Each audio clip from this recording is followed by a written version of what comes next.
আসসালামু আলাইকুম শিক্ষার্থীবৃন্দ, আশা করি তোমরা প্রত্যেকে ভালো আছো, সুস্থ আছো। ইংলিশ যেই বিষয়টা এখন দেখানোর চেষ্টা করেছি আমি তোমাদের এইচএসসি ভোকেশনাল, এইচএসসি বিএম এবং এইচএসসি ডিপ্লোমা ইন কমার্স দ্বাদশ শ্রেণী তোমরা যারা পরীক্ষা দিচ্ছ তোমাদের জন্য মোস্ট ইম্পর্টেন্ট কিছু গ্রামার পার্ট আলোচনা করছি শিক্ষার্থীবৃন্দ। যেমন প্রথম যে গ্রামার পার্টটা আলোচনা করবো সেটা changing following sentence as direction বা ডিরেক্টেড। এই সেন্টেন্সগুলো তোমাকে পড়তে হবে। এর আগেও আমি একটা ক্লাসে তোমাদের দেখিয়েছিলাম, সেখান থেকে আরো শর্ট করে দিয়েছি। রুলসগুলো তোমাকে জানতে হবে। ওকে, এই হচ্ছে চেঞ্জিং সেন্টেন্সের এগুলা।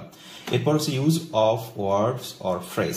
ফ্রেজের কোন বিষয়গুলো মোস্ট ইম্পর্টেন্ট সেগুলো আমি বলছি। Have to, it is time, would rather, what if, was born at, let alone, has to go, as soon as, had better, এটা তো বলেছি। With a view to most important. তাছাড়া হচ্ছে due to, it, in spite of, এগুলো হচ্ছে আমার কাছে most important মনে হয়েছে।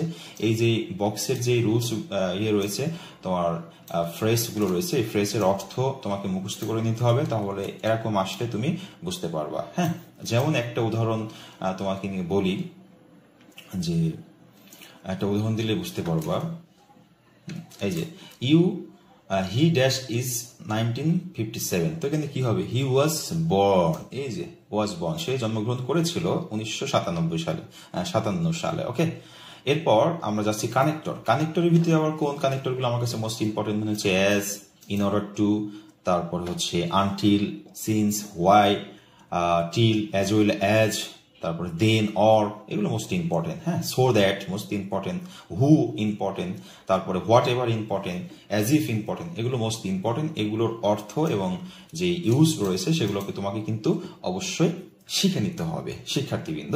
তো এই যে কটা দেখানোর চেষ্টা করেছি, দেখেছো। আর তোমরা যারা স্পেশাল সাজেশন নিয়েছো, তোমাদের স্পেশাল সাজেশন গ্রামার পার্ট 100% সুন্দর করে সাজানো গোছানো আছে, পুরোটাই ফুলফিল। হ্যাঁ, স্পেশাল সাজেশনটা ভালো করে ফলো করো।